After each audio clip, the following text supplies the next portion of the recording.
સગન હા ભાઈ મગન આપણે ભાઈને કેડી રમવાનું છે અને કોને રમવા દેવાનું થતા નથી બોલે ભાઈ કોઈને નહીં રમવા દઈએ અરે ગોળભાઈ આ તમે શેની રમત રમો છો અમે ગેડી દડાની રમત રમીએ છીએ અરે ગોળભાઈ એ આજ રમત અમારે રમવી છે નથી રમવા દેવાની અમારે બે ભાઈઓને જ રમવાની છે અરે ગોળભાઈ અમને રમાડો નહીતર અમે તમારી રમત બગાડશું અરે તમે નાના નાના બાળ કહેવાય તમારે આ રમતું ન રમવા અરે ગોળભાઈ ભલે અમે નાના નાના બાળ રહ્યા આ રમત અમારે રમવી છે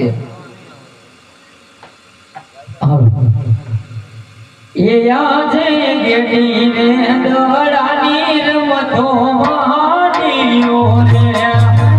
હા ગોળભાઈ ગેડી દડે રમે ગાયોનો ગોવાળ ગેડી રે દડાની રમતો માડીઓ રે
તમારી કીધે દડો ગયો છે તમારે લેવા જાવ છો અરે ગોળભાઈ આટલી નાની વાતમાં ઉદાસ ન થાવ. અરે રામદેવ ગોળભાઈ તમે કુકરાણગઢ તરફ જાઓ. કુકરાણગઢની પાછળ મારી વાટ જોજો. હમણાં જ દડો લઈને પાછો ફરું છું. એ આજ કુળની હે કુળ દેવી માર રે મારે દાડો લે